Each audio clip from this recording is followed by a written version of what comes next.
もし明日、人類が突然消えたらどうなるのでしょうか。私たちが残したものは、どれくらい持ちこたえられるのでしょうか。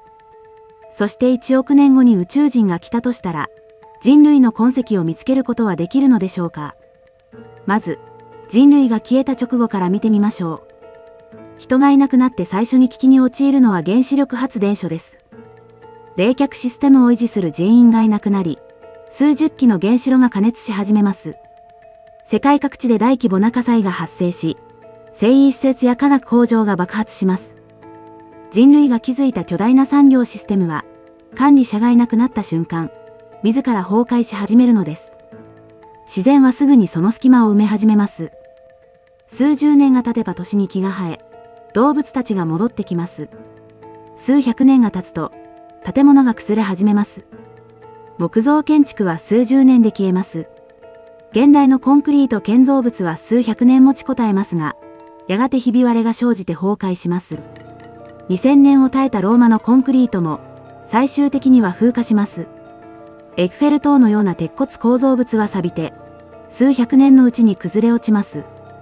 私たちが築いた巨大な都市は、地質学的な時間で見れば一瞬で消え去るのです。では、数万年が経つと何が残るのでしょうか。プラスチックです。プラスチックは数百年から数千年かけてゆっくりと分解されます。しかし完全には消えません。マイクロプラスチックは土壌や海底の堆積層の中に、数万年にわたって残り続ける可能性があります。地球の地層を掘れば、人類が存在した時代をプラスチックの層として読み取ることができるでしょう。人類が残す、最も長持ちするゴミというわけです。冷戦の痕跡も残ります。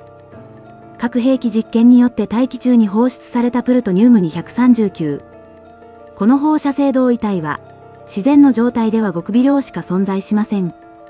しかし人類の核実験によって、地球全体の大気と土壌に広がっています。プルトニウム239の半減期はおよそ24000年。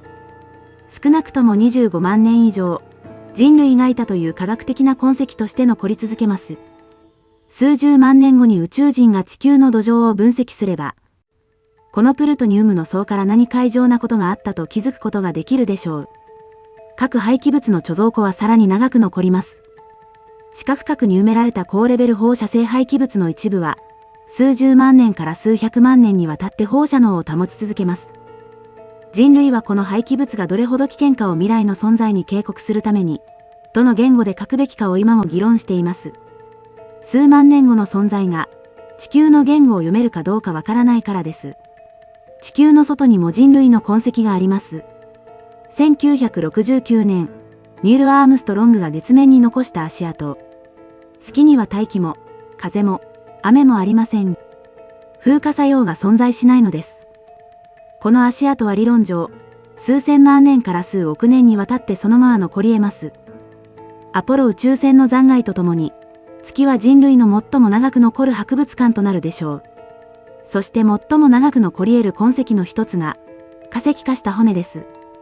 運の良い条件の下では、人間の骨は化石になることができます。化石は数千万年にわたって残ります。恐竜の化石が6600万年経っても発見されるように、人類の骨も数千万年後に地層の中から見つかる可能性があります。すべての都市が消え、すべての技術が消え、言語さえ失われた後でも、化石は残ります。私たちが存在したという、最も原初的な証拠なのです。結論。人類は地球に膨大な痕跡を残すように思えますが、宇宙的な時間の前ではそのほとんどが消え去ります。月の足跡、地層の中のプラスチック、放射性同位体、そして化石化した骨。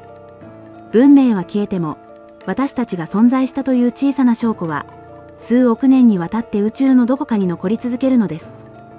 現実より面白い想像、ずっと気になっていたこと、ありませんか？